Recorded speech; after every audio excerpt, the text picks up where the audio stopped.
When we left off, Saray had just begun to piece together the fragments of his broken ideals. After the start of a war, a few dead ends, and one over-enthusiastic merchant assassin who apparently replaced a princess. But now comes the real test, the Shepherd Trials. Moral crucibles designed to test Saray's faith, his patience, and maybe even his limits as a human being.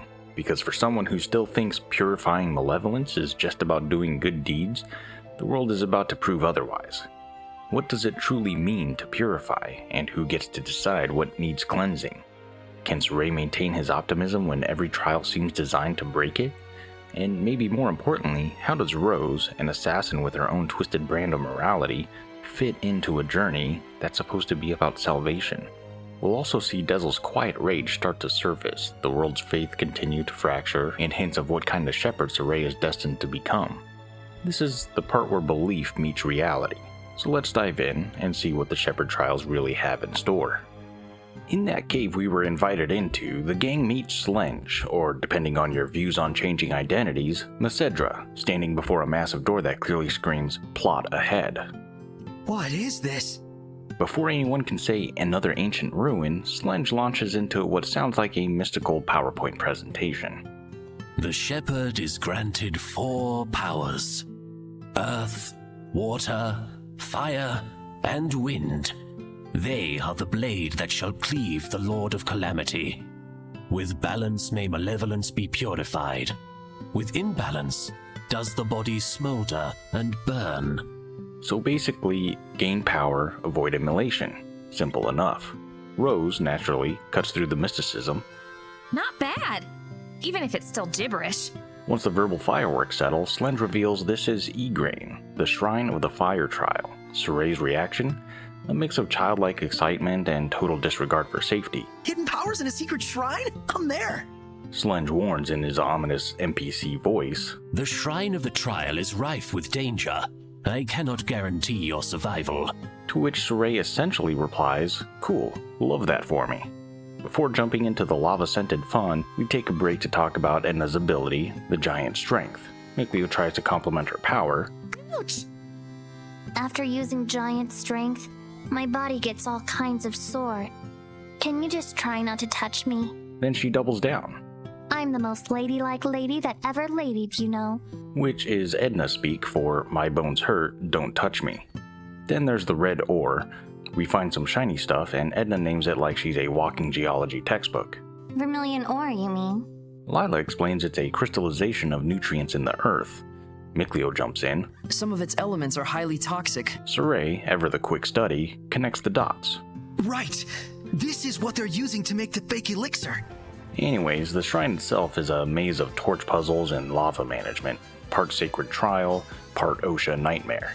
When they find another massive chunk of vermilion ore, Lila notes, This ore is far beyond my capability to produce. Let your guard down, and you may wind up with more than a little skin burn. Dezel's reply, pure action movie energy. So there are tough enemies ahead. I say bring it on. Because when the ground is literally molten, that's the perfect time to test your luck. At the lava core of the shrine, they find a series of monoliths and learn this is the domain of Musif, the Lord of Fire. Lila offers a lore dump. He was the first seraph to call forth flame.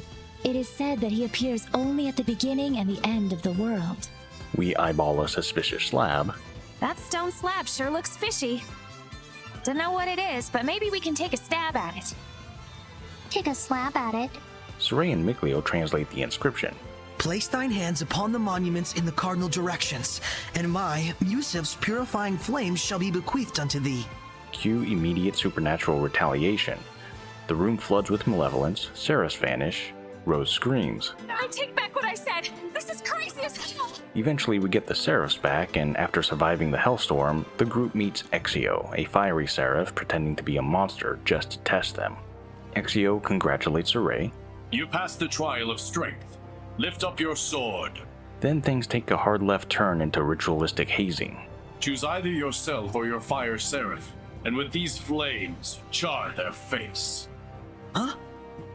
Don't fret, you're not going to die. That is not the problem. Lila intervenes before Saray accidentally commits divine assault. Please, you mustn't attempt to carry the burden entirely alone. It's emotional, sincere, and then immediately followed by Lila and Saray combining powers in a flashy new mystic art. Exio reappears, this time as a talking lizard, because apparently anyone can become a seraph if they believe in themselves hard enough or spontaneously combust. When he asks Lila what she sacrificed for her powers, she replies, Nothing. Then Just by I not being just here, called Saray gives me upstairs. back far more than I ever That lost. would just be too. which is sweet, right up until she immediately ruins it by calling him. You're like an apple, Joe. You both restore health and taste great. Exio laughs, impressed. For a shepherd, you're more amusing than I had expected.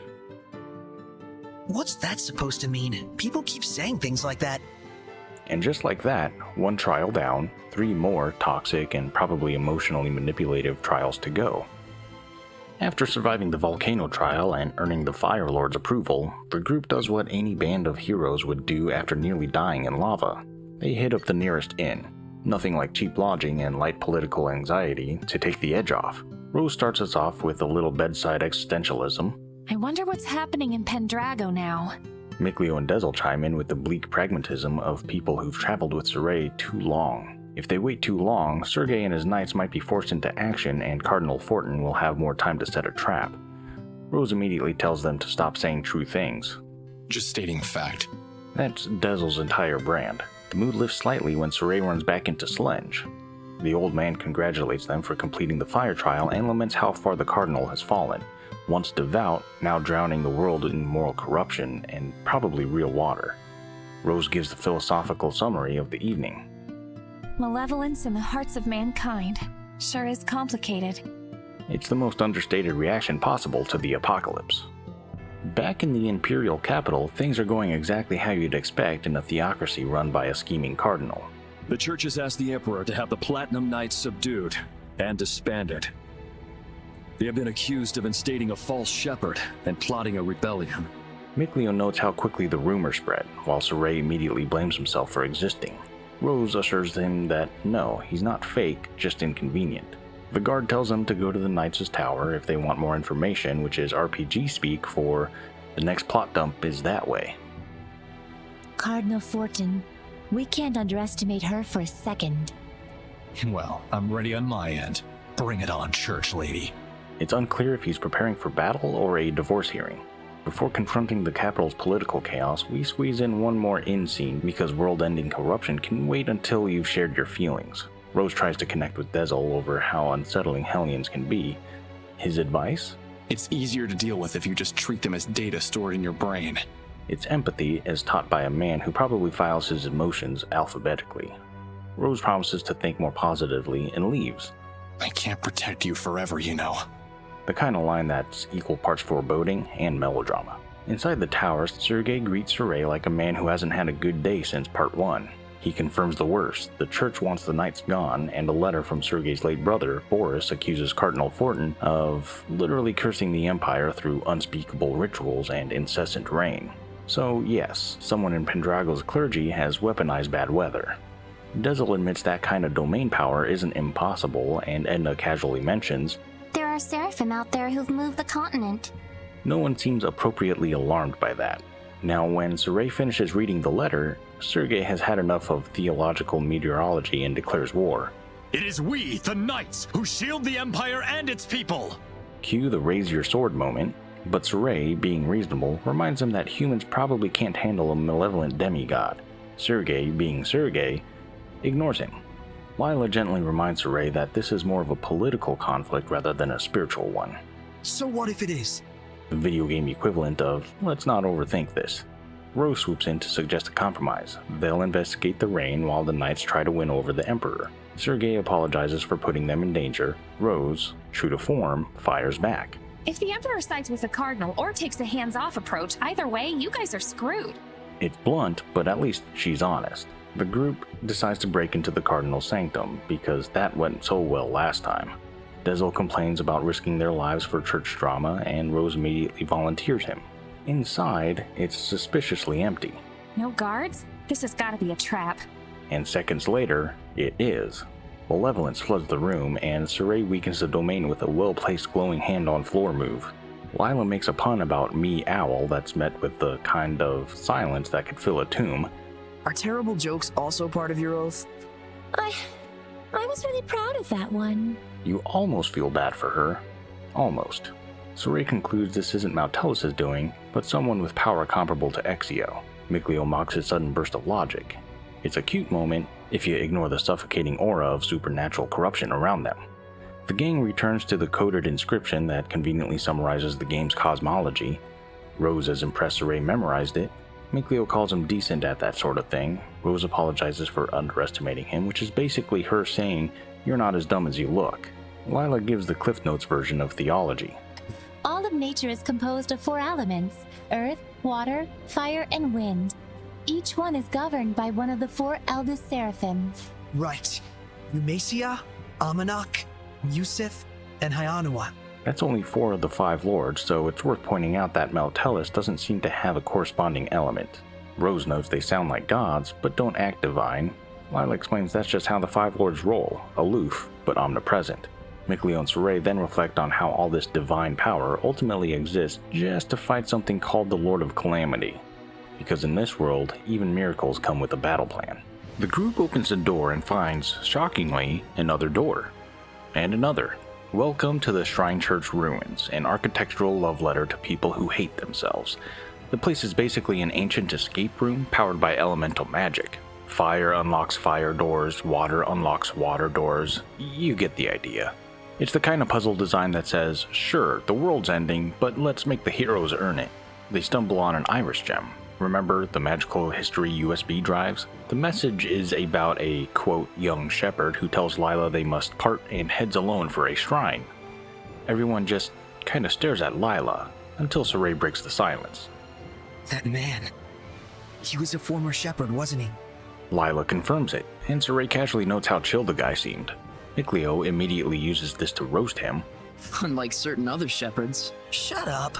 They briefly consider asking Lila for more dirt on her ex-shepherd, but Saray decides not to pry. There's a reason why Lila never mentioned it, don't you think? Which is true, but also kind of a convenient way to avoid emotional labor.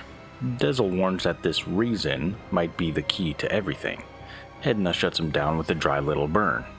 They may be kids, but they're not as immature as you'd think. Translation: you're still the adult in the coat who chainsmokes life advice. Further in, Rose has a thought that, for once, doesn't involve immediate violence. Remember how she had a possible kill contract for the Pope? Here, she finally realizes it was Cardinal Forton, not the Pope, who pushed for war. This also means the creepy woman is not only responsible for the Empire's military collapse, but probably the weather, too. Saray admits he wants to purify her, still clinging to the hope that she has a sincere sense of responsibility. Rose, in her usual blend of optimism and cynicism, agrees to help him try. You don't need to say anything. It's just how things shook out. It's nice, almost heartwarming, which means something terrible is about to happen. They reach a chamber full of statues, dozens of them, beautifully carved, human-shaped, and suspiciously lifelike. What is this? A museum? What a dreamboat. He's awfully cute. The women take turns thirsting over a literal statue until Dezel, in his usual foreboding voice, cuts in. Almost like they were alive. And sure enough, they find one that looks just like Sergei, or more accurately, Sergei's brother, now tragically rebranded as home decor. Before anyone can process that horror, a chilling voice fills the room. Such unpleasant cacophony. Kindly refrain from disturbing my prayer. Enter Cardinal Forton, now a full-blown serpentine Medusa Hellion. Is this prayer of yours what's causing the rain? Yes, quite so. It's almost like she's discussing her favorite brand of tea. She explains her plan. Unify the Empire through fear, a little light mass petrification to inspire national pride. Totally normal. Lila yells for everyone to avert their eyes because, yes, this lady can turn you to stone with a glance. Dezel, who skips the don't look at Medusas lesson, steps up anyway. Fortin calls him a fool. He grins and opens his eyes. Turns out he's actually blind. Looks like you should have saved a little eternity for yourself. Rose is impressed. That's rad. Maybe I was wrong about you. You've got time to flatter them and watch your own ass. It's teamwork in their own emotionally unavailable way. The fight ends with Fortin collapsing, proclaiming that she's not corrupted, that she gave herself to her people willingly. It's a chilling moment because in her mind, she's still righteous. Saray tries to purify her again, but nothing works. Rose points out the horrible truth. If a heart set on justice starts generating malevolence, how do you think it should be stopped? There's no answer, just silence. Dezel suggests killing her. Forton, in denial, cries that no one else can lead the country, no one else understands justice. Her conviction is so absolute that it's basically calcified into madness. Saray approaches, dagger in hand, prepared to do the unthinkable, but before he can, Rose steps in and finishes it for him, clean, quiet, and without hesitation. May these weary bones find peaceful rest. Forton's body reverts to human form. She's gone. Saray, shaken, asks why. You shouldn't have to kill anyone. But, Rose... Remember, your job is to give life. Mine is to take it. It's a hauntingly practical line, equal parts compassion and burden. She claps her hands together, wipes the blood off her conscience, and walks out. Dezel follows, saying nothing. Lila admits she'd misjudged Rose, thought she was cold, but now sees the truth. Just the opposite. Saray just looks hollow. I feel so bummed. The understatement of the century. Before leaving, Saray notices an ancient crest on the wall. This is the crest of Maltellus, isn't it? But it's empty. No divine presence, no domain, just another dead end. Mikleo and Saray talk theology for a bit, pondering whether Maltellus was symbolic or something more. Lila probably knows, but they decide not to ask. She's already seen enough shepherds walk away. They glance again at the petrified people. How saddening. Saray wonders if they can be saved, and Dezel hits him with a moral uppercut. Is it your right to say who lives and who dies? It's harsh, but fair. No one's walking out if you're feeling like a hero. Edna confirms the worst. Maltellus isn't here. They couldn't even purify a Hellion weaker than the Five Lords, meaning their odds against Heldolf, or as Edna would say, old Kittybeard, are about 0. Still, Lila insists. The real fight is about to begin. And somewhere in the shadows, Dezel quietly notes that the presence he's been searching for, the one that matters most, is still out there. So we just dealt with the church's cardinal problem, and by that I mean the cardinal herself is now permanently unavailable for comment. When we exit the shrine church, Sergei is already there, looking like a man who just realized his religion's PR department is on fire. Saray, what of the cardinal? No more. Yeah, about that. The Empire wants both sides to plead their case before the Emperor, but with the Cardinal out of commission, things look grim for the Knights. Rose jumps in with her usual subtlety, blaming an assassin with a certain calling card. When Sergei reacts with genuine shock, Dezel rolls his eyes like a man babysitting a pack of toddlers. The hell's wrong with you? Just say it. Sergei decides to take the fall for everything, proving that in this game, being noble is just code for volunteer scapegoat. Meanwhile, Saray's self-esteem takes another beating. I couldn't save the Cardinal. I couldn't save anyone. And Lila cheerfully suggests a walk, because nothing says emotional recovery like a casual stroll after an assassination. Later, the group decompresses in town. Mikleo tries to cheer Saray up with lighthearted optimism. When Saray still looks crushed, Rose cuts the pity party short. Nuh-uh, no sorries and no thank yous. You and I both just did what we could. Cut to Sergei giving a dramatic speech about preventing war while Saray yawns, stretches, and announces he's starving. Priorities. Then, like an emotional palate cleanser, we get Maven, our wandering philosopher grandpa, critiquing his stew. I'd give that one about a 70. Before sliding effortlessly into theological discussions. The group recalls Maltellus, the legendary seraph, wasn't at the shrine. In other words, the one guy who could fix the world just ghosted humanity. The consensus? Find him. Preferably before the next apocalypse. Lila tries to lighten the mood with a pun that would make a dad proud. The shepherd disappeared for months. Turned out, he was on the lam. Saray laughs because, of course he does. Edna dies a little inside. Meanwhile, Dezel finally opens up. Turns out his blindness wasn't some tragic accident. It's a badge of vengeance. He's out to avenge his friend and former comrade, and the only thing sharper than his wind sense is his bitterness. Just use me as you will. But in exchange, you'll use us as you will. Is that right? Pretty sure I told you that right from the start. Rose also gets a quiet moment with Dezel where she proves she's emotionally fluent in Grumpy Loner. When she asks if he has any friends, he tells her about Lafarga, his wind spirit buddy. Her takeaway? he's not alone as he thinks. His takeaway? Revenge anyway. The plot thickens when Rose's guildmate, Egil, brings bad news. Some guy named Malfor is using Soray's job to boost his own popularity. Imagine finding out someone stole your identity to become a religious influencer. Even worse, Malfor's being protected by the Knights.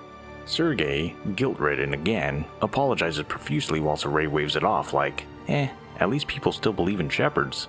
It's pretty ironic. The less affected by malevolence you are, the harder it is to live an honest life. Such is the human condition, I suppose. And just when things start to quiet down, the group hears an unholy roar in the night. They rush outside, fight a monster that turns out to be a cat. A fat talking cat named Morgrim who just needed a moment to recompose herself. Prefer the term pleasantly plump. She's actually a powerful seraph who agrees to bless the city of Pendrago as long as she can filter the people's prayers first. So yes, divine bureaucracy is alive and well. To coexist with humans in peace, there are many things that Seraphim must be conscious of. This sparks a roundtable on coexistence, philosophy, and the cruel reality that even well-meaning seraphim can fall into corruption. But even Morgrim became a Hellion. Reality is cruel. Yeah, so are you. In the end, Pendrago gets its blessing, Soray regains a bit of his optimism, and Rose starts to have a sense of humor. Faith, fake shepherds, and feline redemption. Just another day at the capital. We head back to the shrine church where we catch a glimpse of Maven chatting with a priest. As he strolls off, the priest gushes. It's a bit embarrassing, but he has been teaching us many of the ancient legends that were once lost to the church. So apparently, Maven's been giving theology lessons now. Rose is mildly surprised. I guess he wasn't faking the whole explorer thing after all. Which is about as close to a compliment as she gets. The priest, in a classic act of over-politeness, forgets to give Maven his thank you gift and begs Soray to deliver it for him. Because nothing says holy mission like becoming a divine delivery boy. We're told Maven is heading for the Geferis ruins, but before we get there, we make a detour to Gdaden, which is somehow even gloomier than usual. Is it just me? Or does the village have more malevolence than before? No, it's not just you. Turns out the whole town's radiating bad vibes. A bunch of kids start arguing about dirt leeches, which sounds like playground nonsense until Mikleo grimly confirms. That dirt leech he talked about is a Hellion, isn't it? Great. Evil tapeworms. Just what this economy needed. Then, as if things couldn't get dumber, we run into Shepherd Malfor, officially introducing himself with the enthusiasm of a children's magician. Indeed, I am the renowned, the incomparable Shepherd Malfor! The only problem? He can't see Seraphim, which, considering the job description, is sort of a deal breaker. All hail the mighty shepherd. Malfor proceeds to lecture Soray about the solitary, noble life of the shepherd, before dramatically declaring, Rest assured that the village chief is in the caring hands of Shepherd Malfor. Translation, something shady is going on. The group suspects as much when they find out the chief, Slenge, is ill. Rose doesn't buy it. Is the chief even sick? I don't trust that guy. Soray decides to handle things the honest way, by restoring the village's spiritual Wi-Fi signal. The kids mentioned Yadur Cave, so there we go. In that cave, we face off against the world's tiniest boss fight, the Dirt Leech. So tiny! So tiny! Even the game seems unsure whether to take it seriously. After a quick squish, the creature transforms into a seraph named Forcia, who's mortified. Did I become a Hellion? She rewards Soray with an iris gem, which contains a vision of Heldolf's goons manipulating humans into war. You know, standard evil empire business. I'm sure there are those who have joined hands with him of their own free will. How could they? Apparently, no one told Soray about politics. When we return to Gdaden, Malfor is still playing Savior of the Year. Worry not, excitable youngster. Everything has been taken care of. Thanks to the selfless heroism of Shepherd Malfor! The real story comes out when Forcia reveals that Malfor was blackmailing Slenge, calling him a fallen pope.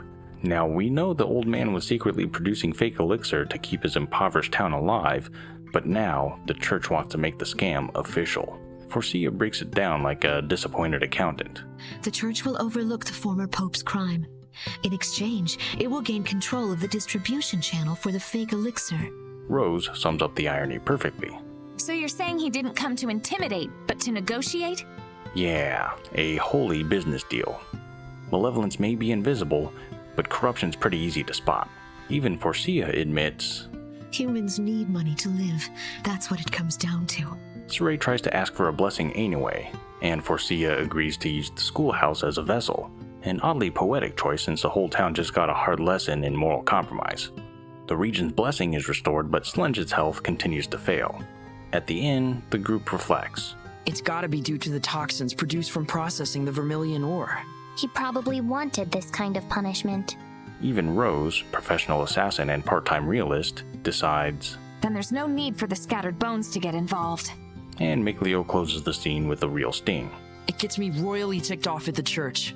And what seraph would tolerate their worship? Kind of funny. Sometimes you walk into a town expecting to help a few folks and walk out realizing the church is running a pharmaceutical racket. The fake shepherd walks away unscathed, and the real one shoulders the weight of everyone else's sins. And Forcia, without any sort of convincing, decides to stay and observe, because apparently divine beings are also into slow-burn moral documentaries.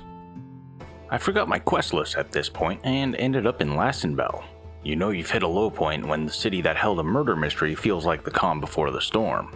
We start by wandering the streets in search of anything resembling a side quest. The townsfolk oblige with the usual mix of half-relevant gossip and foreboding political chatter. One merchant mentions that people have had to stop picking herbs in Mallory Forest because of all the wildlife attacking there. Translation, something's festering in that forest and it's probably not the wildlife's fault. Remember, Scattered Bones were considering it as a new hangout, so, perfect place for an ambush or a picnic. Elsewhere, a local mutters about rising tension between the knights and the church, saying there's no good outcome to this for us regular people. Another talks about the army arresting bandit children, probably the same kids Saray and Rose met not long after Rose's little identity reveal. It's less a quest lead and more of a grim news update. Then there's a soldier who can't stop talking about Maltran, the Blue Valkyrie. According to him, once she catches you, you're done for. It's the kind of admiration that borders on trauma, so it's safe to assume she'll be showing up again, probably with a dramatic monologue and a spear. The next encounter is with a disheveled man overlooking the farmland, muttering Maltran's name like it's haunting him. Saray introduces himself, Rose drops the "he's the shepherd" line, and the man's face lights up like someone just told him Santa's real. He explains that 10 years ago, he fought in the war between Highland and Rowlands. That lone woman had wiped out our entire unit. He also swears she was attacked by great lizards the size of men, wearing the armor of Highland. Saray tells him in peak empathy mode. It hurts when people don't believe you. I understand how that feels. But I found people who would listen to me and believe in me. And that saved me from the pain. The man, probably on the verge of tears, gives him a rose corsage, because apparently trauma and floral accessories go hand in hand in this game. Things take a sharp turn once we return to the assassin's hideout near Tintagel ruins. The scene? A pile of dead children. The same kids from before. It's the kids. The ones hunting soldiers. They're dead. Did the army do it? Doubtful. They wouldn't leave corpses in the open like this. Then, one of the kids twitches. Saray rushes over. Thank goodness! One's still alive! Saray, watch out! And the girl suddenly morphs into a Hellion. And because this world is allergic to happy endings, the party has to purify her on the spot. After the battle, she reverts to human form. Then we discover another kid barely clinging to his life. The dog seraph, Oish, shows up because apparently divine intervention works on a schedule. He tends to the surviving kids, while Saray and Rose get the rest of the story. The boy explains that the kids were manipulated, used as pawns by an unknown man who paid them to attack supply carriers and promised legit jobs soon after. Naturally, once the kids outlived their usefulness, he sent soldiers to kill them and destroy all the evidence. Rose says something grim but resolute. Don't worry. The Scattered Bones will see your request through. To top it off, the kid has a surprise, an earthen Historia. The vision here shows Heldolf casually one-shotting a dragon. He beat the dragon in one hit! And a fully materialized one at that. The Hellion possessing him is far beyond anything we've ever fought. Yeah, I'll definitely need to get stronger. That's your reaction? I don't know whether to be worried or relieved. At our current level, this is the emotional equivalent of watching someone stare at a nuclear bomb and say, I should probably work out more.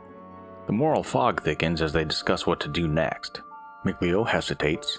Those children were accomplices in a crime. Rose pushes back. Those kids were just trying to survive. Saray is caught between justice and mercy. Sorry. I don't know the right answer to this. Rose reassures him, kind of. Just don't worry about it. Seriously, I'll totally do the detective work. If it's a Hellion thing, it's all you. After the moral exhaustion settles, the group lightens up talking about the iris gems. Saray wonders aloud. I wish you could watch anything from the past that you wanted. Better hope you'd live 1,000 years then, because that's how long it'd take. But then Mikleo drops a quote that sounds like it wandered in from another game. Because history is the architect of our hearts. Whoa, Mikleo! That was a sweet quote. Well, aren't you full of surprises? And with that, we leave the hideout, one part wiser, one part heavier with guilt, and several parts traumatized. After remembering we were in search of Maven, we arrive at Gafera's ruins. Apparently, this place has been looted clean. Mikleo opened strong. So, where did they say they saw the iris gem? Whoops, I forgot to ask. She didn't want to talk to them too long, probably a wise move considering everyone they meet either dies, turns into a Hellion, or asks them to fix their centuries-old problems. Inside the ruins, Saray observes. Looks like it's been ransacked. It's the looting I'm mad about. Not the desecration of holy ground, just a lack of cataloging etiquette. We overhear some soldiers lamenting that Maven has left for the Great Camelot Bridge, meaning the resident wise old man who knows things is conveniently out of reach. But hey, at least there's an iris gem to find. The gem here reveals a vision of a gathering of multiple shepherds celebrating a new one at the shrine of Maltalis. Was that a marriage ceremony? And there were a whole bunch of shepherds there too? Lila immediately dips out of the conversation like someone who just saw her ex walk into the room. Rose notices. Uh-oh, she took off. Almost like you were picking on her. Dezel mutters, connecting dots like a conspiracy theorist with a corkboard. Judging from circumstantial evidence, I'd say there's a major chance that Maltalis is mixed up in this somehow.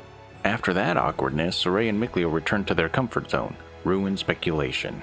They realize the looted stones here might have been repurposed in Pendrago's architecture. And if we can find out where they've been used, we might be able to find the hidden history of Pendrago. Rose looks confused, Edna calls them weirdos, and Rose sarcastically dubs Saray the true king of the Ruin Geeks. Thus, the legend of the Ruin Geek Shepherd is born, an honor no one else wanted.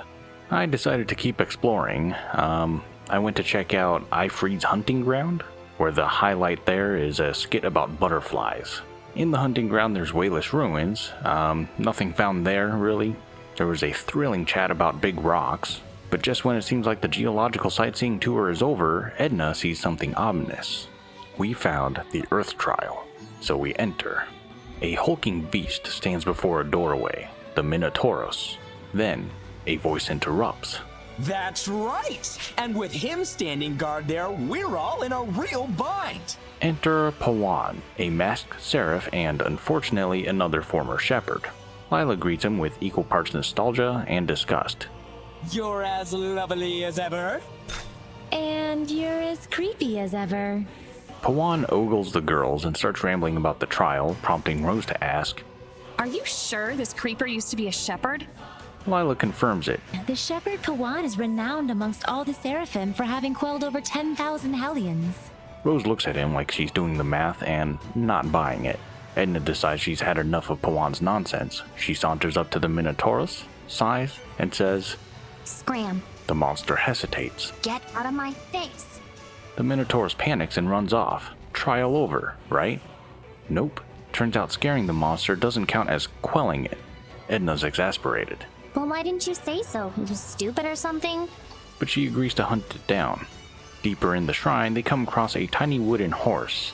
Rose spirals into a hunger-fueled word association. Horse meat, horse burgers, horse waffles, horse cream cones. Edna sums up the moment perfectly. The dread overthinking a non sequitur trap of the ancients.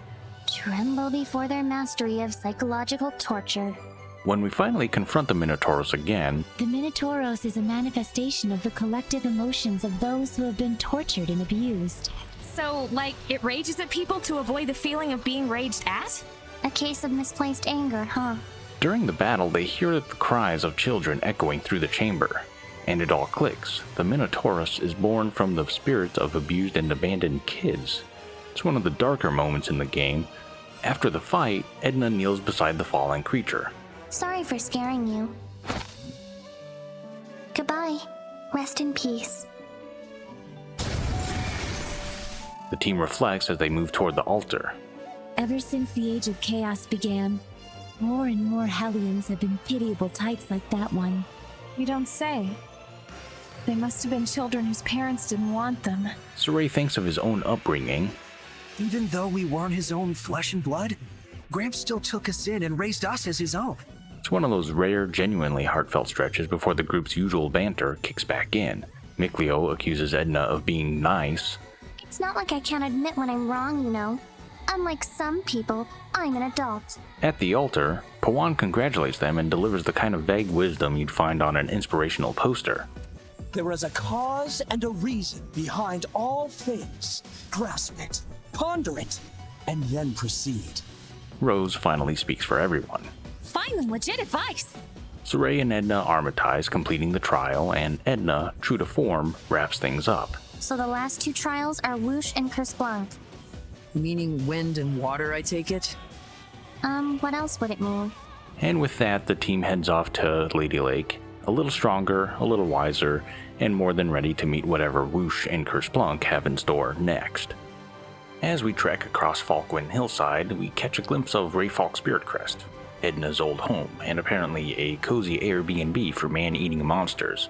Edna's addressing her brother. It's just a fact. Even he doesn't recognize me anymore. So, you know, lighthearted family trauma to start the morning. Down at Grifflet Bridge, we bump into Alisha, who's busy doing her new full-time job, checking bridges for stability while her country collapses.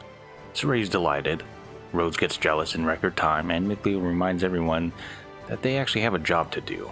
Alisha, meanwhile, brings news of a ruin discovered at Lake Haven Heights. Because, you know, ruins are like Starbucks. There's always another one around the corner. Then the tone dips. Alisha admits she's trying to stay strong while trapped in the machinery of war. I want to just drop everything and run, all the time. But she doesn't, because knights have honor, or as she puts it, The strength of a knight exists to protect, and their kindness serves the people.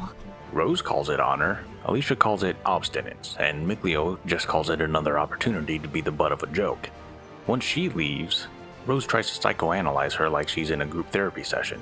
Remember, Alisha had to leave the team earlier because her resonance wasn't strong enough, and it was literally making Saray go blind. So, I guess, to summarize, friendship equals vision loss. I then stumbled into Kilf, an abandoned town now haunted by phantom hellions, souls corrupted even in death. Saray's horrified. Lila explains that they're basically malevolent ghosts, and the group realizes purification doesn't save their bodies, just their souls. In other words, mercy killing, but make it holy.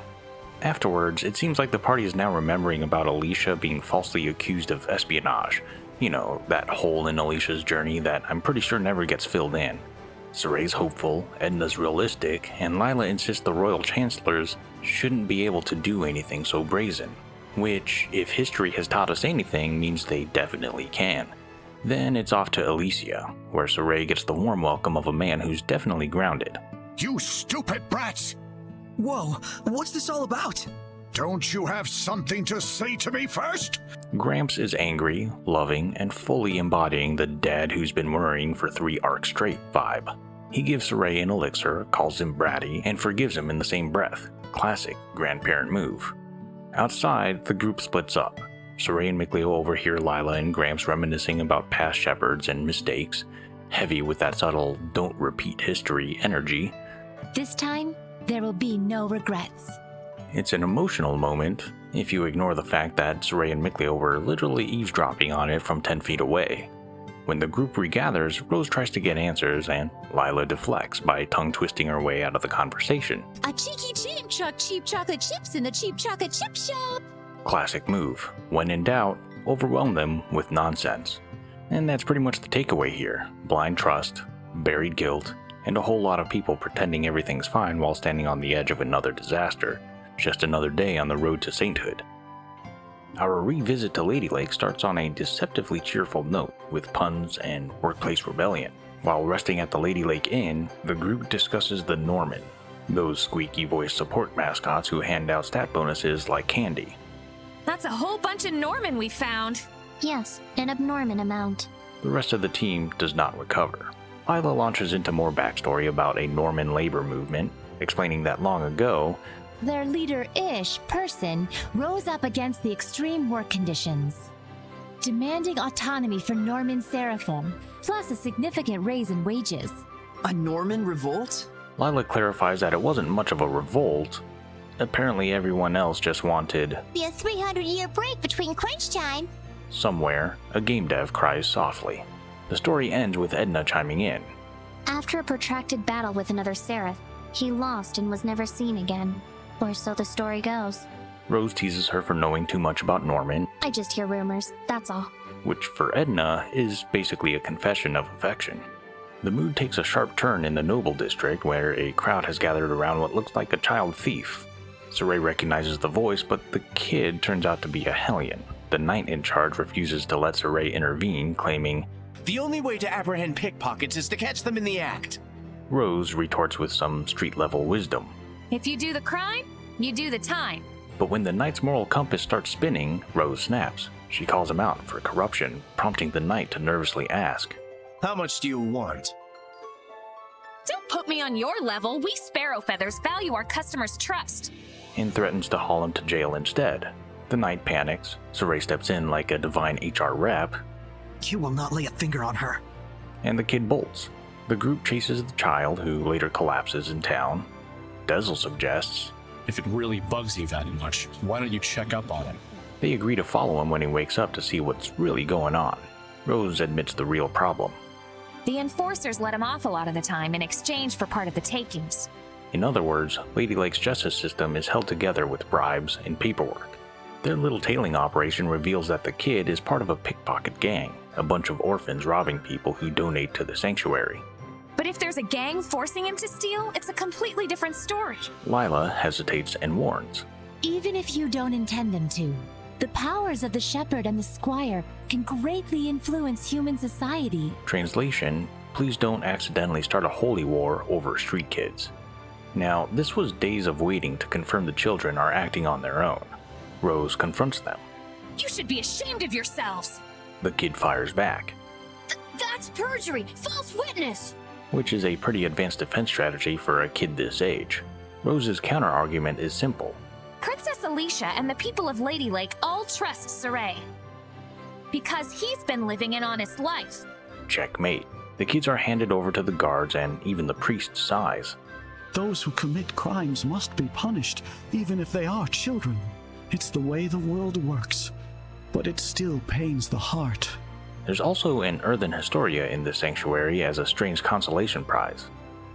This vision lets us witness ancient shepherds battling Hellions in unison. Mikleo muses. So the question is, why and how did they disappear? Theories fly, maybe Maltellus vanished, maybe humans lost faith, maybe there are just fewer nice guys around. Rose votes for the last one. Back at the inn, Dezel drops a cold dose of reality. If you have to do wrong to trudge onward, you do so knowing the burden of that wrong. Those kids weren't like that. Lila frames it more gently. No matter the circumstances, it's up to each person to decide how she wants to live her life and for what she must be held accountable. Edna sums it up best. If it were that easy, the Age of Chaos would be over already. Finally, the team visits Alisha's estate. She's not here though, her servant is, and we get to learn that she had gone rogue, chasing a connection to the origin village, Camlon. She behaves so recklessly when she's alone. The Princess of Highland would go so far as to do that herself? Everyone quietly agrees this sounds exactly like Alisha, and just as predictably, Saray immediately starts worrying. Leaving the Noble District, the group overhears a few merchants gossiping, because in this world, political corruption is best spread via retail chatter. Basically, they're saying Marlin's economy is booming and ethics are not. Back at the inn, Saray and Lila share a rare, quiet conversation that drifts between theology and self-loathing. Saray wonders aloud. The Lord of the Land, huh? Can you become one by making the sacred blade your vessel? Lila admits she could, but didn't. I don't deserve to be enshrined by the people in this city. Rather than choosing to become the lord of the land, I chose to go on my own personal journey and ignore the malevolence that overtakes this city. Translation, she's got baggage. Saray learned she's been dwelling in the Sacred Blade for more than 10 years, waiting for a shepherd to appear. But rather than dwell on regret, they end on a hopeful note. But our journey's just started. Yes, this is only the beginning. And with that, it's time to head for Marland. There, an informant lounging by the museum offers the usual RPG transaction. You want to know about the spy giving info to Rollins? Bring me peacock feathers. Luckily, I've been hoarding rare wildlife parts like a true protagonist, so the guy spills everything. Go to the Vivia Subterranean Aqueduct in Lady Lake. You'll find something right up your alley there. So, back to Lady Lake, where gossip still travels faster than the plague. Another merchant adds fuel, basically saying Marland's black market is thriving thanks to this Logos guy. On the way to the aqueduct, the party witnesses that thief kid from earlier now doing manual labor. He spots Saray and shouts, "You! This is all your damn fault! You call this saving us? Some shepherd you are! Screw you!" Looks like they've turned to honest labor now. Yeah, but it did make us popular, that's for sure. That's fine, as long as they're keeping out of trouble. And Lila just trails off with a kind of quiet tone that says, "Oh, sweet summer child." Inside the Vivia Aqueduct, the team discovers Alisha confronting two men over espionage charges.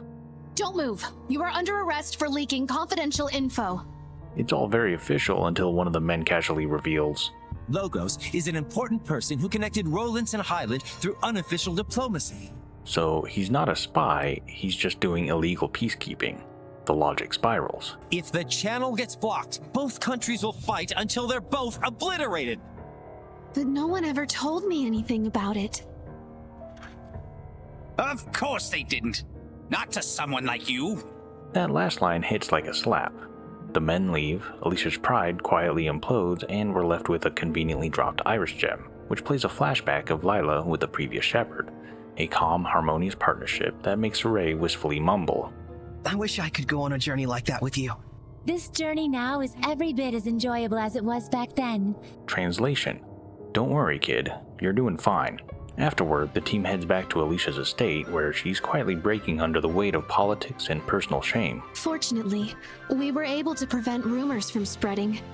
Though in the end, I did have to prostrate myself. Her servant urges her to rest, but Alisha reflects on her family history, how her mother was a commoner courted by her father, and how she's never been accepted by Highland's elite. That's why I wanted to do the right thing. I wanted to gain acceptance from everyone in honor of my late father and mother. Was I wrong in the end? Lila quietly suggests, Let's leave her alone just for a moment. Because that's one of the few moments in the game that feels genuinely human. Raw, quiet, and painfully honest. Later at the end, the group picks apart everything that just happened. Rose calls it like it is. Being a princess sure sounds rough. Lila describes politics as an entwined spiderweb full of people's desires.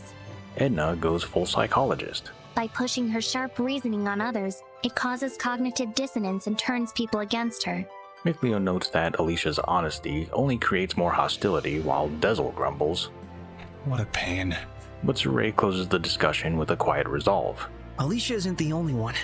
I need to see for myself as well. So ends our time in Lady Lake. No new trial shrine, no clear direction, just a sobering realization that sometimes being right isn't enough to change anything. As Lila might say, ideals are fragile, politics are poison, and nobody wins in a system built on both. If you've ever wondered what happens when a well-meaning savior completely loses it, welcome to the Trial of Water. It's less spiritual awakening and more psychological autopsy. After some light spelunking misdirection, aka I forgot I could have checked on the mural and eventually opted to look at a walkthrough, we find the next trial behind a waterfall, because of course it's behind a waterfall. They wind rush through and meet a mysterious masked man named Altul, who immediately sets the tone with cryptic, "You're not the first shepherd to come here" energy. It has been some time since we were visited by a shepherd. I'm the shepherd Saray. Indeed. I'm Altul, the protector seraph who serves Amunok. Before Saray can even start the "so how do I get the next spiritual power" speech, The group hears an enraged voice. My sword! Where? Where is my sword? And the ground erupts with flying blades. Welcome to Azura, a Hellion sustained entirely by rage and apparently an unhealthy attachment to his weapon. That is Azura. I've heard of him. A powerful Hellion sustained by rage and able to fight eternally without rest. Is the trial to quell Azura? No. We must find out the reason why Azura became a Hellion to begin with. Psychotherapy, my favorite. That's right. Not just a fight. It's therapy with swords. The shrine itself is your standard puzzle dungeon, filled with creepy blinking eyes that teleport you back to square one if they spot you, because nothing says spiritual growth like a stealth section that hates you.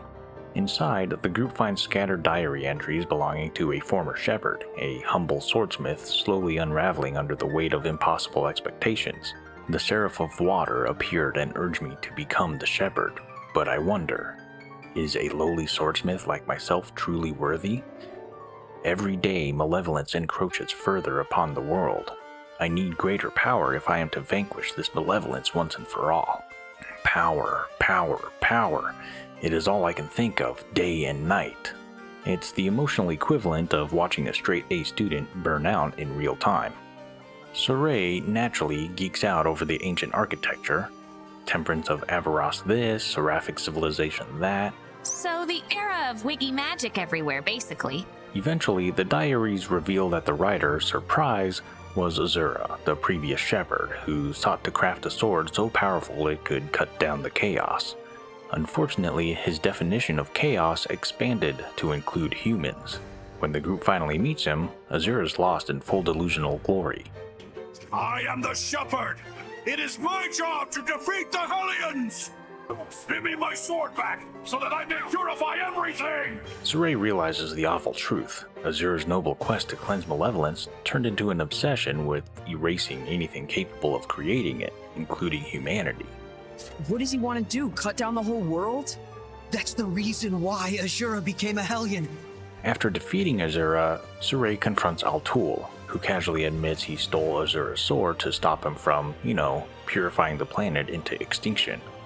He was pure to the core, and it was that shining purity that tore him apart with worry, and eventually cost him his very soul. It's a hauntingly poetic way of saying perfectionism kills. Altul offers the cursed sword to Saray, who, showing actual judgment for once, declines. I'll pass. I already got a sword anyways. So you passed the trial of the spirit as well. Cue the dramatic twist. Maltran appears, snatches the sword mid-scene, and immediately reveals she's been a Hellion all along. My blade and I shall cleave the world. You've been using Alisha this whole time. Our sad princess has outlived her usefulness. Because of course the calm, composed mentor figure turns out to be working for the Lord of Calamity. It's a JRPG law at this point. Altul sums it up best. Well, this is a fine pickle, isn't it? For a shepherd, I suppose reality is a far crueler trial than anything we could come up with. By the time the group exits, Saray's world is a little darker, his faith a little shakier, and his allergies apparently fine, unlike Edna's. It's not cute. Your stupid wind stirs up my allergies. They leave with the spiritual power of water, but also the sobering realization that even shepherds can drown. In doubt, in obsession, or in the very ideals they once swore to protect. The trek back to Lady Lake is less a victory lap and more a philosophical group therapy session. After witnessing Maltran's full-blown villain reveal, Saray's having a bit of a crisis, the kind that comes with the sinking realization that the people you thought were paragons of virtue are actually endorsing mass extinction in the name of purification. Saray wrestles with the obvious. How could Maltran do this? Dezel basically shrugs. Hellions in the royal family? Hellions in the knights? Why not a few in the mentors too? Mikleo follows up with a theory that could double as a historical thesis. A hero in war is a Hellion in life, goes the theory. Apparently, even the most virtuous figures in Highland have a knack for crossing over into moral bankruptcy if given enough trauma and malevolence.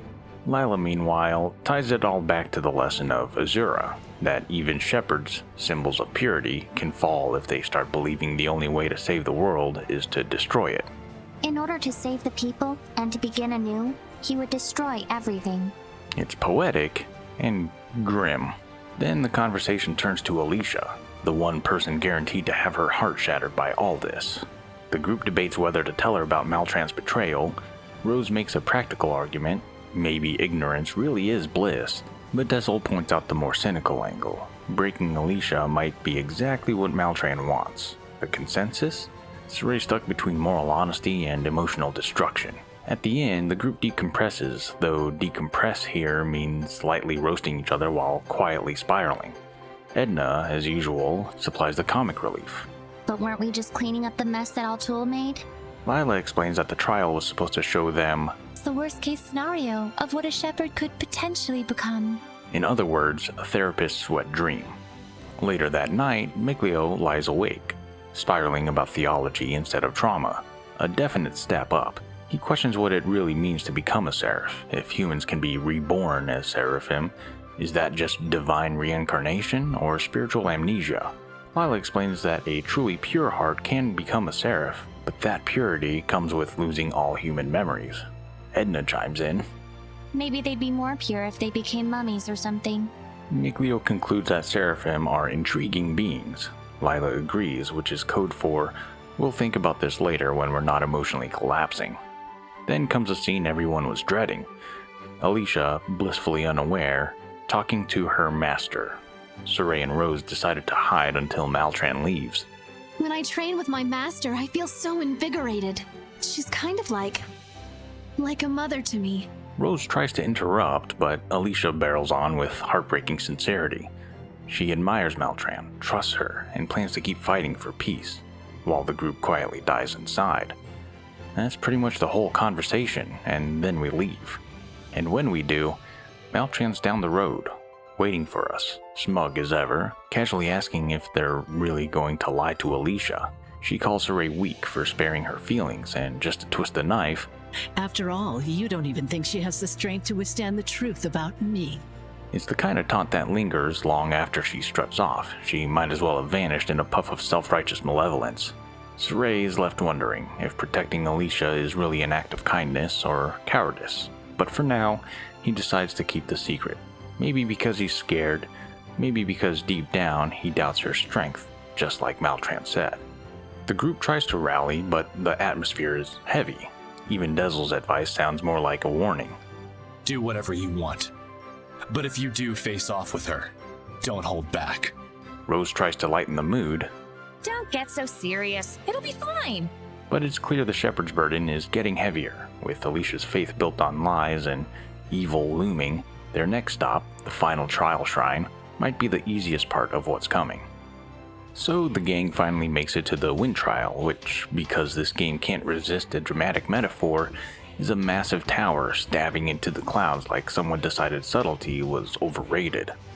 Whoa, check out how high that tower goes.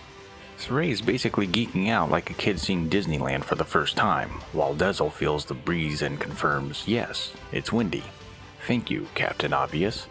Before they can even start the climb, some guy swan dives off the top of the tower. Saray, being the ever-heroic shepherd, saves him with a well-timed tornado.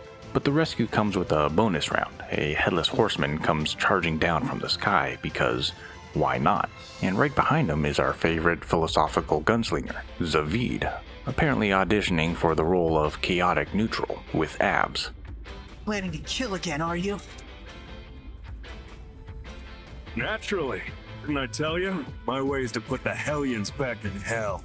Saray tries to talk him down, but Zavid decides the best way to make a point is to shoot himself in the head again. Time for Professor Zavid to give you a lesson in ass whooping. Which powers him up again, and proceeds to turn the lecture into a full-on brawl. The fight ends with Zavid lying dramatically on the ground, then standing back up and pretending he totally wasn't losing. He explains his gun fires energy. This thing gives me the power to stand against malevolence. At the cost of my regular self. Translation, he's half insane, fully armed and loves the sound of his own voice. After he saunters off, Rose decides he's complicated but not unlikable. Almost like he's an ex she shouldn't text at 2 a.m. but probably will. Then there's a guy who tried to jump off the tower, still lying around having an existential crisis. Turns out he thought he was being summoned by the gods. The group debates whether or not to leave him alone, but I decided to show him proof of the Shepherd's power by slamming the earth with seismic fists of justice. Now don't do anything foolish again. The guy's left traumatized, but at least alive, so mission accomplished. Before entering the wind trial, the group debriefs on Zavid. Everyone agrees he's mysterious, dangerous, and weirdly flirty for someone who shoots himself to prove a point. Saray also points out that Zavid and Dezel fight almost identically, which makes Dezel instantly defensive. I wonder if that's some sort of clue as to— The hell should I know? My skills are what I've honed for myself. That's all. Dezel storms off, pretending he's not emotionally spiraling, and we move on to the trial, because apparently near-death encounters and emotional trauma are just warm-ups. The wind trial starts off like most divine challenges do in Zestiria, with a bunch of confusing architecture, floors that go nowhere, and Saray trying to sound impressed. What an odd ruin. Definitely feels like the place for a trial. This is supposed to be a trial? Pathetic. Dezel's already over it, and they haven't even broken a sweat. As they climb the tower, Saray muses about how the site became a shrine, a mix of misplaced faith and a really bad tradition of human sacrifices. Even though not a soul really wants that for anyone. Deep, tragic, and very on brand for this group. They continue their way up, dealing with wind puzzles and Edna's ongoing war on Dezel's patience. She trolls him. That spinny mist thing sure gets the job done. It's the wind trial after all. And when it played those lines again, I thought the game forgot it played them. It totally gets the job done, that spinny mist thing. It's the wind trial after all. Dezel, you realize she's not going to stop unless you say something else, right? Then... Never have I seen anything get the job done more than that spinny mist thing. It spins the mist after all.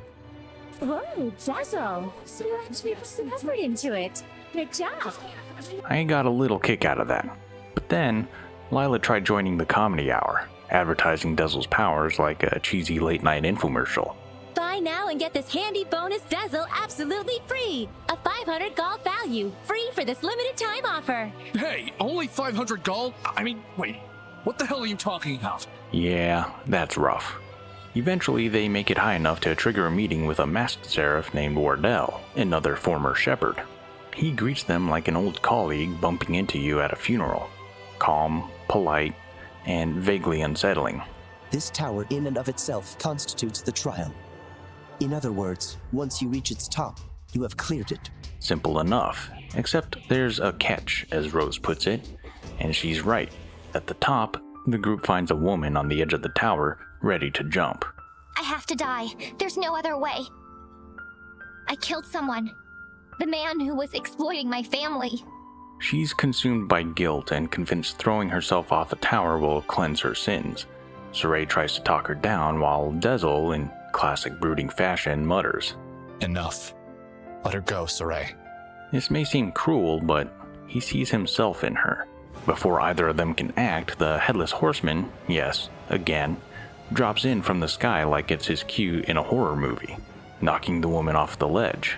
Saray and Dezel sprint into action. You want to die? Then why are you hanging on so tight?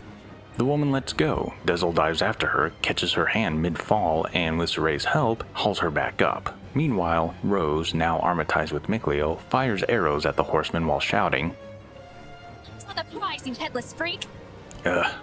Rose. Once the woman's safe, Saray gives her a heart-to-heart. The idea that sacrificing yourself will erase your sins, it's a fallacy. Killing yourself means nothing to the Seraphim. The woman finally breaks down. I don't want to die. Dezel softens, for once. Keep struggling. That's the fate of all with blood on their hands. After that, it's back to business, and they defeat the Headless Horseman once and for all. So this is what became of all those sacrifices? A warped idol, born of a warped religion. The woman, now free from her guilt spiral, thanks Dezel personally. Thank you so much, Seraph. have, Dazzle. Really, truly. Thank you. Thank you. I promise that I will live bravely from now on.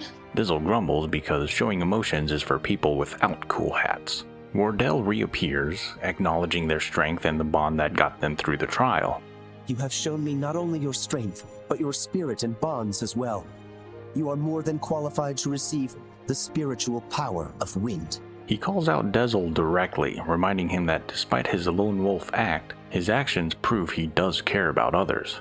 Surely you have noticed, Dizzle, that which is attached to your being at this very moment. It is not something that you should deny. You felt the voices of your companions and acted of your own will without any need for words. Dizzle, of course, brushes it off, but the message lands. The trial ends with a prayer, a blessing, and Saray armatizing with Dizzle to receive the final spiritual power. May the light shine always on your journey. Afterwards, Saray takes a quiet moment to thank Rose, something small but sincere, and just like that, the group has officially gathered all 4 spiritual powers. The next stop? Hunting down Heldolf. We've obtained all 4 spiritual powers. Think we're ready for Heldolf? Well... No way to tell until we try, right? And with that, the wind trial closes, a mix of comedy, tragedy, and introspection wrapped up in a storm of sarcasm and headless chaos. And yes, this is where we're gonna stop the story for this one. But if we take a step back from the explosions, moral speeches, and the occasional headless demon, this stretch of Tales of Zestiria feels like the game quietly shifting gears. The trials are more like mini psychological studies disguised as dungeon crawls rather than tests of elemental power. They throw out more subtext than some games do an entire act. Purification through pain.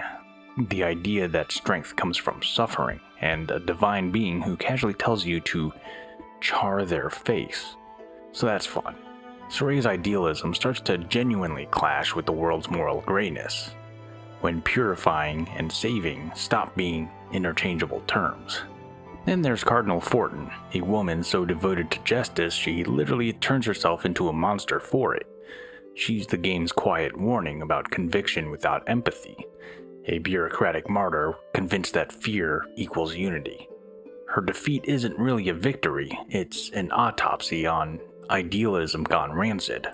Meanwhile, Rose steps further into her role as the foil to Saray's compassion, where he's all, we can save her. She's more, no, we can't, and also she's trying to kill us. It's not cynicism, it's pragmatism learned through blood. When she kills Fortin, she's not being cold, she's preserving what little humanity Saray has left. Even the smaller storylines start circling that same drain. Corruption of faith, guilt as currency, and how good intentions rot when mixed with power. Slenge's illness, Malfor's fake heroism, the church's willingness to monetize sin. It's a pattern of moral infection, the kind that doesn't look evil until it's already metastasized. Thematically, this section practically begs a few questions. How much pain is a trial versus punishment dressed in divine language? Can salvation exist without hypocrisy when the system defining it is already corrupt? Is Saray's faith finally becoming a strength, or is it still a liability waiting to implode? And perhaps the most uncomfortable one, when does mercy become vanity? The world has stopped pretending it's kind. The fire burns away the pretense, leaving only what's sincere, flawed, and human. Exactly what a shepherd is supposed to purify, but might also become. Let me get the Alisha topic out of the way. You can tell Tales of Zestiria wants you to miss her. The game practically rubs it in your face. She pops up again, radiant as ever, just long enough to remind you what real character work feels like. And then, before you know it, she becomes the game's afterthought again. It's cruel, honestly. I've said it before. Alisha's arc, full of moral dilemmas, political nuance, and heartfelt struggle, feels grounded and personal. And then you turn to Rose, who spends half her dialogue either joking through trauma or forcing chemistry. Hey, as long as everyone's having fun, says Rose immediately after a soul-crushing conversation about death and moral corruption. Rose means well, but that's kind of the problem. She's nonchalant to the point of tone deafness, constantly smoothing over tension instead of engaging with it. When everyone else is grappling with existential despair, she's over there trying to make small talk with Dezel like he's a blind date who just needs to open up. Her quips come off as filler dialogue, trying desperately to maintain her likability. The writers are continuing to whisper, "Please like her, please." Meanwhile, Alisha, off-screen, feels like she's actually moving something in the story forward. She's chasing spies, unraveling conspiracies, and confronting her mentor, only for the party we're stuck with to make wind jokes and sell punchlines about spinny mist. It's such a tease to dangle her right in front of us only to say, sorry, she's busy doing the interesting stuff. Honestly, if they'd given Rose's storyline to Egil, it could have worked. He's level-headed, loyal, and doesn't constantly try to deflect sincerity with humor. But let's pivot to something that's actually starting to pay off. Dezel. His growth has been subtle, which makes it pretty satisfying. He starts out cynical and closed off, the kind of guy who treats compassion like a personal weakness. His interactions with Rose border on irritation more than affection, and every emotional conversation ends with him deflecting, until the tower. There, we finally see a shift, when he risks himself to save the woman. On the surface, he's playing hero. Dig deeper, and you'll see that he's confronting his own inability to let go of the past. Keep struggling. That's the fate of all with blood on their hands. That line sums him up perfectly. A man who sees struggle not as something to overcome, but something to earn. His self-loathing has shaped his morality, but by the end of the trial, you can tell he's starting to crack open, however reluctantly. When Wardell tells him he's bound by unseen bonds, Dezel scoffs, but his demeanor says otherwise. It might be the first time he's been put in the position to question the pain rather than just carry it. Then there's Zavid, our gunslinging chaos element. His reappearance adds a strange kind of energy to the story. He's everything Dezel isn't. Loud, impulsive, and unashamed of the moral contradictions of his actions. He kills Hellions, sure, but he does it knowing it makes him no better than what he hunts. This thing gives me the power to stand against malevolence. At the cost of my regular self. It's an uncomfortable mirror for Saray and especially for Dezel. Both of them are so wrapped up in the idea of doing things the right way that they don't know what to make of someone who just acts. Zavid doesn't moralize, he doesn't philosophize, he just shoots energy into his head and calls it a day. It's ridiculous, but it's also liberating in a world where everyone else is paralyzed by guilt and symbolism. Together, Dezel and Zavid form a kind of yin-yang of self-destruction. Dezel hides his guilt behind duty, Zavid embraces his guilt as destiny. The scenes in front of the tower trial forces them both to reckon with what they've lost, and what it means to keep fighting when purity's no longer an option.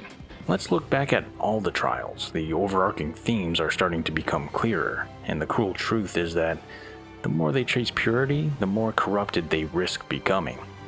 Now, I wanted to analyze the trials in pairs of elemental opposites, fire versus water, but I found that the order I entered them held more powerful messages. So, let's start with the fire and earth trials, where Tales of Zestiria starts trading in cryptic philosophy like it's gospel. Both shrines have this strange way of pretending to be profound while quietly whispering, "You're not getting any answers, but you'll feel smart thinking about it." Still, buried in the mysticism and awkward exposition, there is meaning, if you squint. Let's start with the fire trial, our resident lizard sage, Exio. Exio is a curious case, a talking lizard seraph who casually drops one of the more existential revelations in the game, that not all seraphim are born seraphim. Some were once human, reborn through purity of heart, or perhaps self-erasure. It's a rare, unnerving insight into what ascension actually means in this world. Seraphim aren't all angels. Some might be people who've burned their humanity out. That's what makes Exio's lesson hit harder than his dialogue lets on. He embodies the idea that transcendence costs something. You have to sacrifice something fundamental to become something greater. Whether that's your memories or desires or your humanity depends on who you ask, and whether the exchange rate is worth it? Well, that's a judgment call you're gonna have to make. The fire trial itself hammers that idea into Saray. To gain strength, something has to burn. Fire, in this case, is symbolic purification. You don't get power for free. You trade away comfort, identity, even innocence. And when the flames die down, what's left is, well, different. So that means that humans can become Seraphim. Exio and Pawan are like that. They used to be humans. How do you go about doing it? Some sort of special training? There's really no established method to be reborn. However, it is said that humans who are truly pure of heart will be reborn as Seraphim. Sure, that sounds poetic, but it also reads like a spiritual job posting with terrible benefits. Become pure, shed your identity, maybe lose your memories. Congratulations, you're now a divine utility spirit. Exio, though barely explored, represents that line between enlightenment and erasure. He's the proof that purity might not be all it's cracked up to be. Then we move to the Earth Trial and Pawan, the pervy former shepherd. Pawan doesn't get much screen time or backstory, but the few lines he does get are loaded. There is a cause and a reason behind all things. Grasp it, ponder it, and then proceed. Do not force the answers. Know that the journey of the shepherd begins by understanding the basis for the emotions that swirl around this world.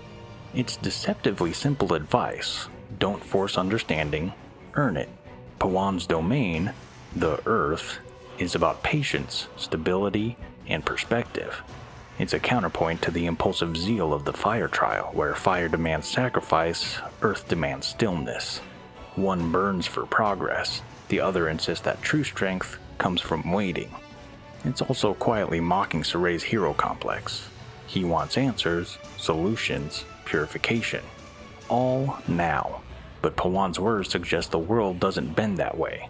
There is a cause and reason behind all things. That's a warning against moral absolutism. The chaos Saray's trying to fix isn't some abstract evil, it's the collective result of 1,000 human emotions tangled together. You can't purify that with a wave of the hand or holy flame. You can only understand it, one painful realization at a time. Thematically, fire and earth serve as opposites in motion. Fire asks what you're willing to lose to grow. Earth asks whether you're willing to wait to understand. Together, they form a kind of existential exchange program. One shrine teaches humility through loss, the other through reflection. Both imply that being the shepherd isn't about saving the world.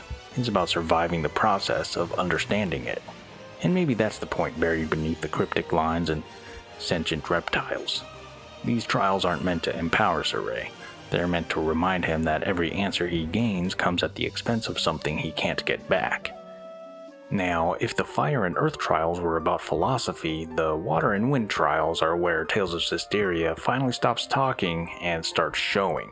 Both are mirrors in their own way, one showing what happens when faith turns to obsession, the other when morality starts to dissolve in the fog of good intentions. Let's start with the water trial, where everything gets uncomfortably personal. The shrine begins with serenity, quiet water, ancient architecture, all the vibes of a place that promises enlightenment. Then it introduces Azura, the poster child for what happens when the shepherd's burden finally cracks someone open from the inside. Azura isn't evil in the traditional sense, he's just what's left when a hero stops being human and starts believing their own legend. Give me my sword back! Give it back.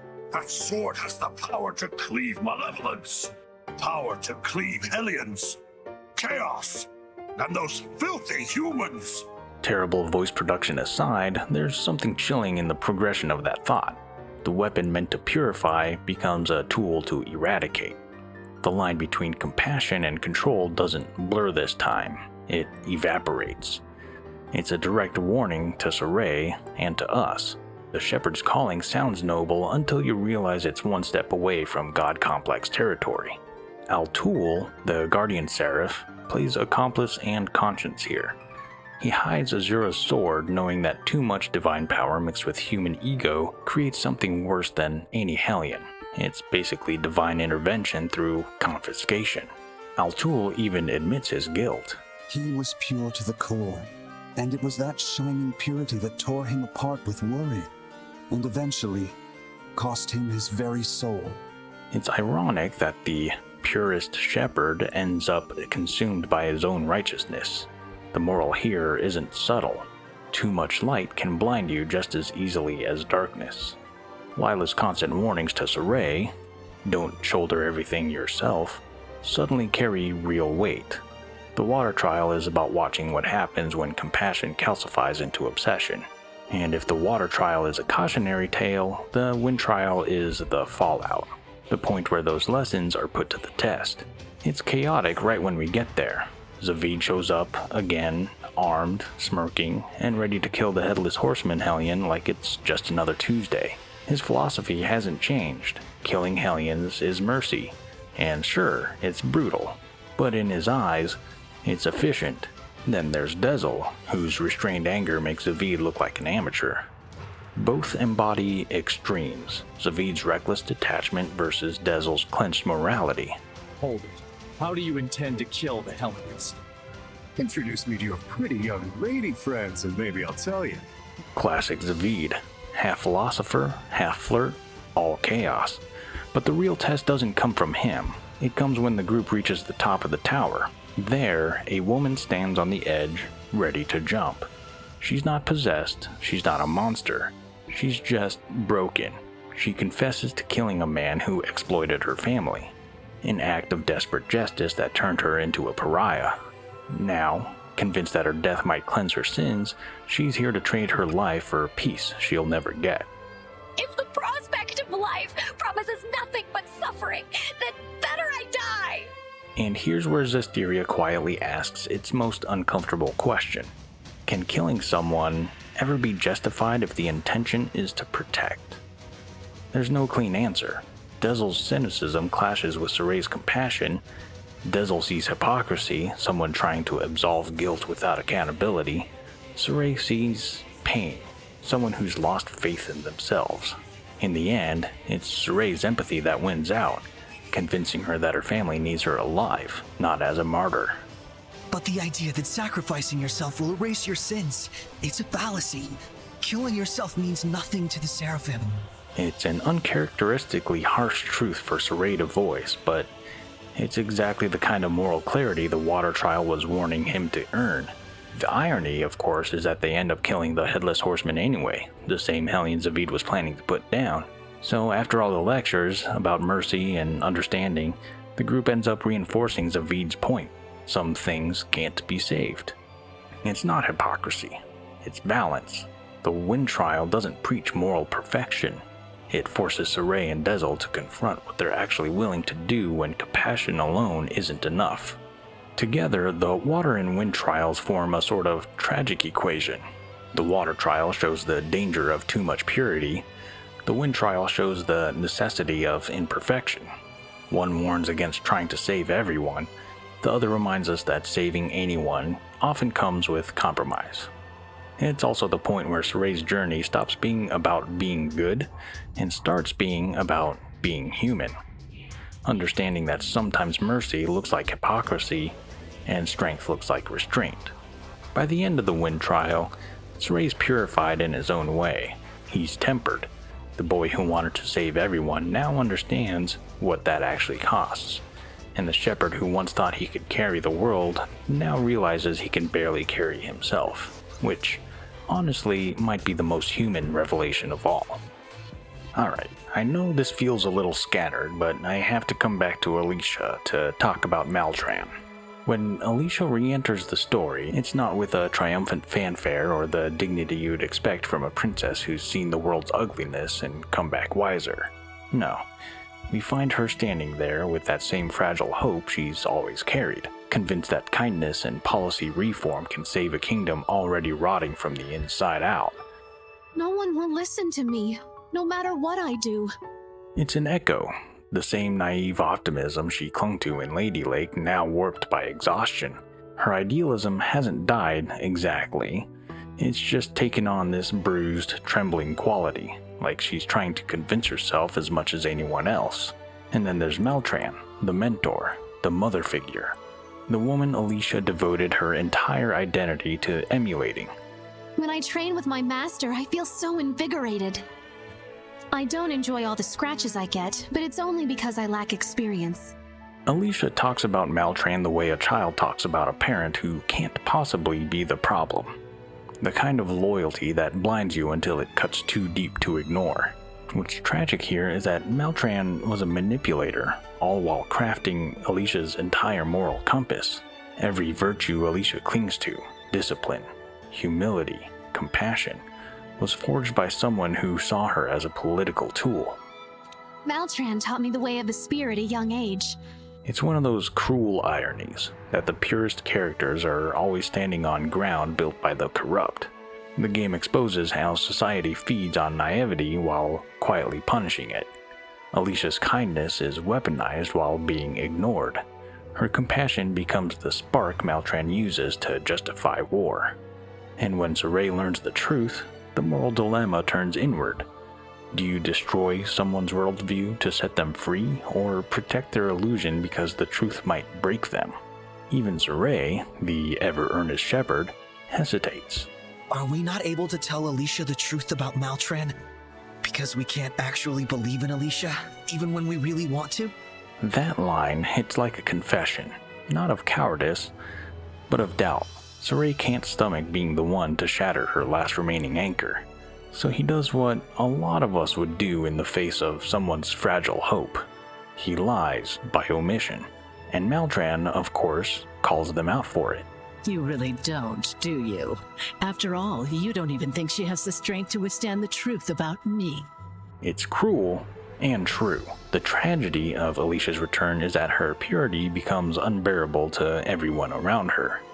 She's a reminder of what they've lost, what they've had to lose to survive the world. Sorey and Rose both choose silence, but it's the silence of people who've already accepted that truth and justice don't coexist here. And that's the moment where I stop seeing Alisha as a princess, and more like some sort of a mirror. Her story isn't about reclaiming a throne or earning recognition. It's about the cost of idealism in a world that rewards corruption. She doesn't die. She doesn't fall from grace. She just keeps walking forward, convinced that kindness still matters, even when the people she loves are too afraid to tell her that her kindness has already been used as a weapon. And somehow, that's what makes her arc hurt the most. She's the princess who believes in peace, but she might be the last person still pretending peace can exist. So, we leave the trials not with triumph, but with that familiar Tales of Zestiria feeling. Like we've solved one mystery only to reveal 5 more wearing trench coats and sunglasses, whispering, "We were here the whole time." But the thing about these trials is that they keep pretending they're teaching Sorey how to become a better shepherd, how to be brave, how to lead, how to trust. But what they're actually teaching him is something darker. That every holy system in this world is built on a foundation of exploitation and lies, that the myths meant to inspire people are the same myths that convince them to sacrifice themselves for nothing, and that some monsters just need a podium, a title, and a crowd willing to listen. Which brings us to Cardinal Forton. Forton is basically a trial shrine in human form, a labyrinth of fanatic devotion, filled with secret chambers of hypocrisy, ending in a violent, inevitable drop.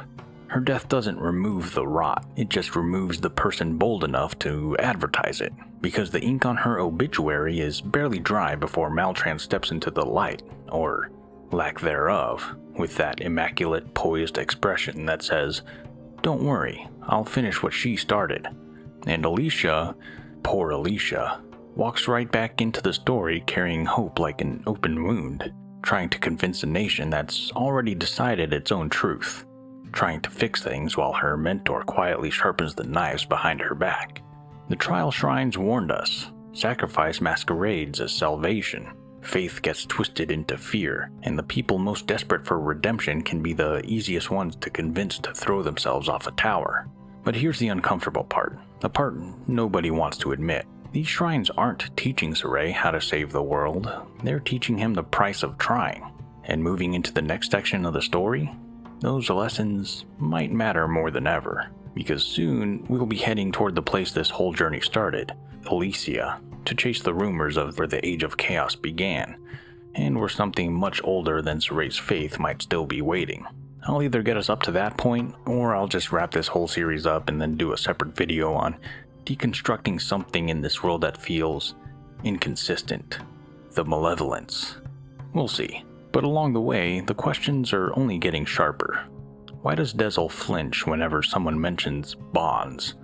Why does Zavid only show up right before something catastrophic happens? Coincidence or choreography? Why did the game remind us Edna has a brother, only pretend it didn't say anything? I'm kidding. This is only because I didn't feel strong enough to take on a dragon yet. And why does every road in Glenwood suddenly feel like it's quietly funneling us back to the very beginning? We'll answer some of these in the next video, but for now, just sit with the uncomfortable reality that every step forward in this journey seems to take us closer to a truth the world tried very hard to bury. Sometimes, the closer you get to the truth, the harder it becomes to tell whether it's the wind whispering in your ear or something else entirely. Thanks for watching.